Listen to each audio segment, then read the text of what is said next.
दोस्तों, दुनिया भर में सोने की जो वैल्यू है उससे तो आप वाकिफ ही होंगे। सोना जहां एक तरफ श्रृंगार को बढ़ाने का काम करता है, वहीं एक अच्छे निवेश के तौर पर भी इस्तेमाल किया जाता है। भारत के ज्यादातर लोग सोने में निवेश करने पर यकीन रखते हैं। शायद इसी वजह से भारत में सोने के दाम आसमान को छूते रहते हैं। इसके अलावा भारत में सोने की मात्रा का बहुत ही कम क्वांटिटी में पाया जाना भी इसके भारत में बढ़ते हुए दामों की एक वजह माना जाता है। भारत में जो भी सोना मौजूद है वो भारत सरकार गोल्ड माइन से प्राप्त करती है और इन गोल्ड माइंस पर सरकार का ही एकाधिकार होता है। लेकिन दोस्तों, क्या आपको पता है कि गोल्ड माइन के अलावा हमारे भारत में एक नदी ऐसी भी है जो अपने अंदर सोने को बहा कर लाती है और इसमें बहने वाला सोना वहां मौजूद आम लोग निकालते हैं और जिससे वो अपना रोजगार पाकर अपनी जिंदगी बसर करते हैं। हम बात कर रहे हैं भारत के झारखंड में मौजूद स्वर्ण रेखा नदी की, जो अपने यहाँ मछली पकड़ने से ज्यादा सोना ढूंढे जाने के लिए फेमस है। झारखंड के छोटा नागपुर शहर में बहती हुई स्वर्ण रेखा नदी को यहाँ रहने वाले लोग नंदा नदी भी कहते हैं। यहाँ रहने वाले लोगों के लिए ये नदी किसी दैवीय वरदान से कम नहीं है, क्योंकि जहाँ ये नदी और नदियों की तरह यहाँ के लोगों की पानी की जरूरत को पूरा करती है, वहीं ये नदी इन लोगों को अपनी जिंदगी जीने के लिए सोने के रूप में एक अच्छा रोजगार भी प्रदान करती है, जिसके सहारे यहाँ पर कई पीढ़ियों ने अपनी जिंदगी बसर की है। दोस्तों, आपको बता दें कि यहाँ पर सैकड़ों सालों से बहती नदी की धारा की रेत में मौजूद सोने के कणों को ढूंढने का काम किया जाता है।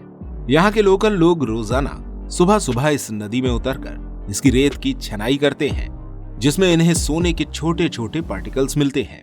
ये इनका पीढ़ी दर पीढ़ी का रोजगार है, जिसे ये लोग दशकों से करते आ रहे हैं। झारखंड, उड़ीसा और पश्चिम बंगाल जैसे इलाकों से गुजरकर बहने वाली ये नदी लगभग 474 किलोमीटर लंबी है, जो झारखंड के रांची के निकट लगभग 16 किलोमीटर दूर स्थित एक जगह से निकलती है। वहां से बहते हुए ये नदी झारखंड के ही पश्चिमी जिलों तमड़ और सरंडा जंगल जैसे इलाकों से गुजरती है, जहां के लोग इस नदी में मौजूद सोने को छानने का काम करते हैं। स्वर्ण रेखा में मिलने वाली इसकी सहायक नदी, जिसे करकरी नदी कहा जाता है, उसमें भी लोग सोना ढूंढने का काम करते हैं, क्योंकि इस नदी में भी सोने के कण प्रवाहित होते हुए आते हैं, जिन्हें ढूंढने का काम बड़े लोगों के साथ साथ छोटे बच्चे भी आराम से कर पाते हैं। लेकिन दोस्तों, हम आपको बता दें कि इन नदियों में बहकर आने वाले सोने की मात्रा कोई बड़ी तादाद नहीं होती है, बल्कि नदियों में ये सोना काफी कम मात्रा में बहकर आता है। ये मात्रा इतनी कम होती है कि पूरे महीने नदी की रेत में छनाई करने के बाद 70 से 80 कण ही किसी एक इंसान के पास जमा हो पाते हैं और कभी कभी तो इनकी गिनती 30 और 40 तक ही रह जाती है। इन कणों को बाजार में बेचने पर सोने के एक कण की कीमत 80 से 100 रुपए तक मिलती है, जिस वजह से एक इंसान को अपने इस काम के लिए 7 से 8 हजार महीने के मिल पाते हैं, जो किसी भी मजदूर की दैनिक मजदूरी से भी कम है। ये पैसा इन लोगों को नदी में काफी मेहनत के बाद सोने के कणों को ढूंढने के बाद उन्हें बाजार में बेचने पर मिल पाता है। दोस्तों, आप लोगों के दिल में जरूर ये सवाल आ रहा होगा कि आखिर इस नदी में बहते सोने के कण आते कहां से हैं? क्योंकि यूं तो हमारे भारत में सैकड़ों नदियां बहती हैं, जो खनिज और कई तरह के कीमती पत्थरों को अपने अंदर लेकर बहती हैं, लेकिन उन सभी में ये गोल्ड पार्टिकल्स नहीं मिलते हैं।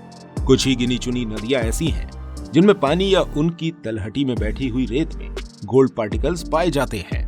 तो आइए जानते हैं क्यों पाए जाते हैं कुछ खास नदियों में ये पार्टिकल्स। जियोलॉजिस्ट्स का मानना है स्वर्ण नदी में गोल्ड पार्टिकल्स का पाया जाना लैंडस्केप की वजह से संभव होता है, जिसे अगर सरल शब्दों में समझना चाहें तो नदी में सोना मिलने की संभावना उसकी भौगोलिक स्थिति या उसके भौगोलिक प्रभाव पर निर्भर करती है।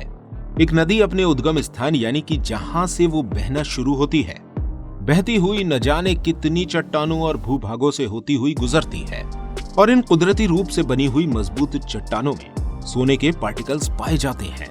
और जब ये नदी इन चट्टानों से टकराती हुई तेज बहाव से बहती है तो फ्रिक्शन की वजह से ये पार्टिकल्स इस नदी के पानी में मिल जाते हैं और नदी के साथ बहते हुए आगे के इलाकों में पहुंचने लगते हैं, जिन्हें उन इलाकों के लोग छानकर बड़ी मेहनत से ढूंढ ढूंढ कर निकाल लेते हैं।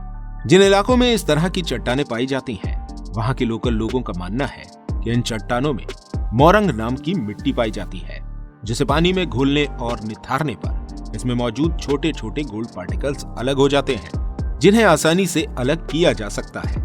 और यही वजह है कि इन चट्टानों से होकर बहती हुई नदियों में गोल्ड पार्टिकल्स बहकर आगे के इलाकों में पहुंचते हैं। इसी वजह से स्वर्ण नदी में सालों साल से निकाले जाने के बाद भी गोल्ड पार्टिकल्स खत्म नहीं होते हैं। वहीं कुछ लोगों का मानना है कि स्वर्ण नदी में पाए जाने वाले गोल्ड पार्टिकल्स करकरी नदी के उससे मिलने के बाद आते हैं। खैर वजह कोई भी हो, फिलहाल ये स्वर्ण नदी कई सैकड़ों परिवारों की रोजी रोटी का आश्रय बनी हुई है। अब दोस्तों, सोने की बात चल ही रही है तो आपको जानकारी दे दें कि दुनिया में सबसे ज्यादा सोना अफ्रीका में पाया जाता है और हमारे भारत में भी सोने से भरी कई खदानें मौजूद हैं जो साउथ इंडिया के कई इलाकों में मौजूद हैं, जिनसे गोल्ड माइनिंग के दौरान सोने को बाहर निकाला जाता है। कर्नाटक, झारखंड, आंध्र प्रदेश और केरल भारत के सबसे ज्यादा गोल्ड प्रोडक्टिव स्टेट माने जाते हैं। इन सभी में भारत की सबसे बड़ी गोल्ड माइन कर्नाटक में मौजूद है, जो भारत में निकलने वाले टोटल गोल्ड का 87.7% हिस्सा देता है, क्योंकि यहाँ पर कई लाख टन की मात्रा में सोने का भंडार मौजूद है। कर्नाटक में मौजूद सभी माइंस में सबसे ज्यादा फेमस हुट्टी माइंस है, जो कई सदियों से गोल्ड के मामले में एक्टिव है। ये माइन कर्नाटक के रायचूर जिले में मौजूद है, जहां रोजाना सोना निकालने के लिए लगभग 2000 टन ओर को क्रश किया जाता है और क्रश किए गए 1 टन ओर में से लगभग 2.6 ग्राम गोल्ड ही प्राप्त किया जाता है।